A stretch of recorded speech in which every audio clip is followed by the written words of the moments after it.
friends, welcome back. Thank you so much for joining me. Today is day 9 of our 13 days of Halloween series here at Polly's Paper Studio.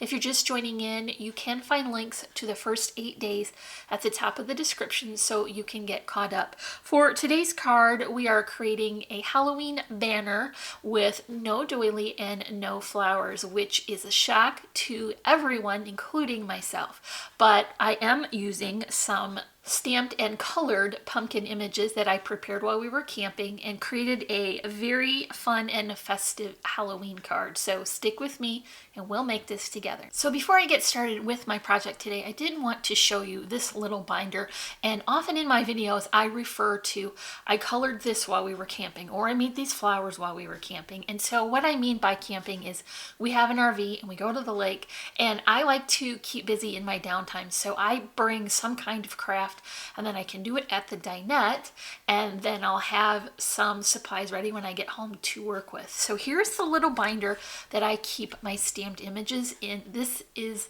a Bo Bunny pocket memory keeping system, so it has all the little sleeves in it with dividers. So when I color my pictures, I either cut them out all the way or leave them in portions so that I can fussy cut them later when I'm ready to work with them. So I'm just gonna flip through this real quickly. I've got it loosely organized, but I have used quite a few of these images, so it isn't as full as it would normally be. I'm gonna take it with me next weekend when we camp again and hopefully get all of these pockets filled up. So I've just got a couple of categories here to make it easier to find things. All of the Christmases up front. Those are all colored and ready to go. So this is sort of fall and into Halloween. Some little foxes. That does have a Christmas hat on it. So it could be Christmas or fall, I guess. There are some owls and some woodland creatures. Here's a pumpkin similar to what we're using today, and some regular flowers with foliage. Here's a little Halloween, not too much left. Some candy corn, candy apples, and then just a cute little witch. And then in the back I keep sort of a variety of images that are for all occasions, so cupcakes and balloons. And then in the very back I've just got a few sleeves that have the images stamped and ready to color, so I don't even have to worry about bringing my stamp pads with me.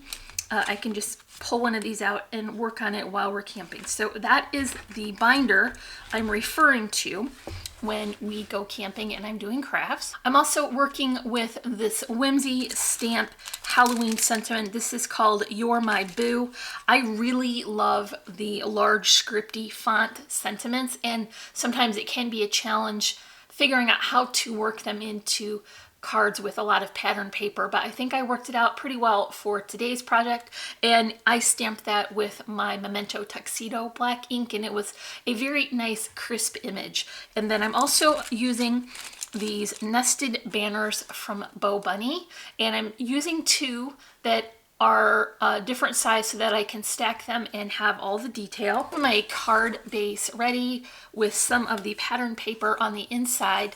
I'll just use the same pattern to cover the front, but I am including a little bit of a larger border than what I generally work with, just because I thought it needed that balance for the check pattern. So this is one of the single-sided papers I picked up from Hobby Lobby, and I really love buffalo plaid, and orange is so perfect. So I've got that as my base, and then what I'm gonna do is top that with my sentiment. So here that is stamped out. I used 2 of the fonts and 2 of the sizes to create this greeting sentiment. I put a little bit of a black border on the bottom just to give it a little bit of definition between that and the pattern paper, and I'll just use the border that already is on the pattern paper and just line that up. When you're stamping, make sure that you're using good quality paper so that you can get a good crisp image, because that makes all the difference in the world in your finished project. So for the next layer, I'm going to bring in those banner shapes. So the bottom one I'm cutting from white cardstock. This is a 110 pound, just so it will be very sturdy. This layer is on a foam spacer. Here is our first level of dimension, and because I'm using this as a banner, I do want to consider how it's shaped. It would be lower in the middle and then come up on the ends. So all three of these are going to look like they're a single banner when we get them connected with all the layers.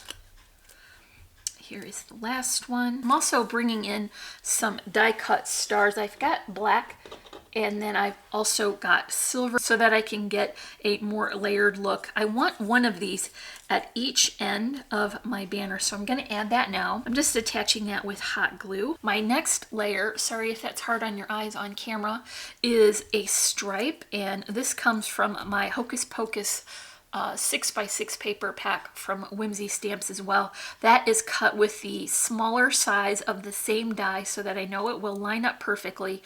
More spacers because that way we can continue to build dimension.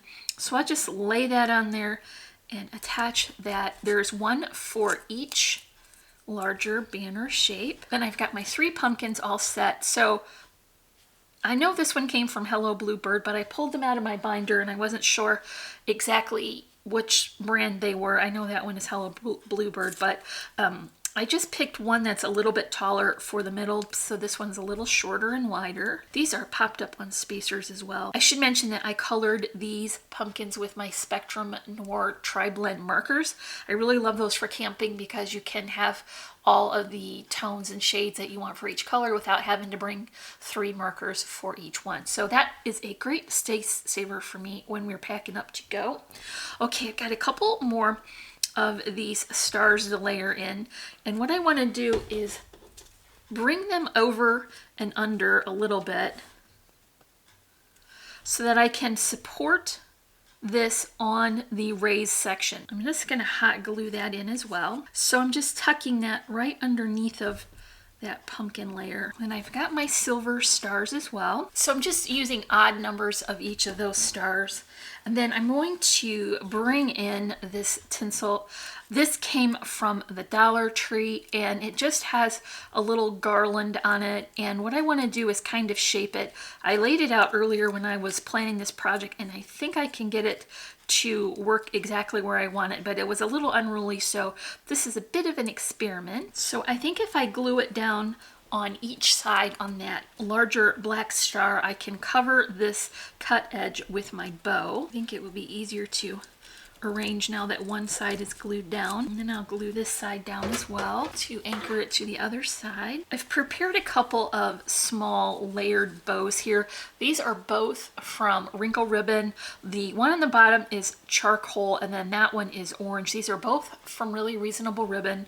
So I just made my regular loopy bow and stacked them, tied them together and topped them with a button that coordinates. And these will look like they're holding up that banner. I brought down a couple more of these buttons I got from the antique shop. They already had the string in them, so of course I'll take advantage of that. I'm just going to place these here where I think I want them. That will also help to keep the garland in place. And then I tied this little bow with baker's twine. I get this on the roll from Really Reasonable Ribbon because I use it for everything. And I was thinking I wanted to glue it on here, but now I think maybe that's too busy looking, so I'm going to edit that before I add it. And then I'll just use my button to fix down the garland on top of the layers where it will touch. Okay, for my last detail, I did bring down some sequins and I chose these opaque ones that are not the holiday color, just for a little bit of detail that doesn't stand out and make it look too busy. So I'm going to put these like here at the top and then maybe one down here on this pumpkin. No, too much. I'll use my Tombow to get that stuck down. And that is all for our card for day 9 of our 13 days of Halloween series. If you enjoy this project, make sure you come back tomorrow for day 10. I will let you know that tomorrow's post will be going up at 6 instead of 7 because it's part of a special event. So make sure you drop in an hour early tomorrow so you can enjoy that video for day 10. Make sure you leave me a comment and a big thumbs up. If you're not already, I would love for you to subscribe. And as always, I'm wishing you a happy and productive day, and I thank you so much for watching. Bye.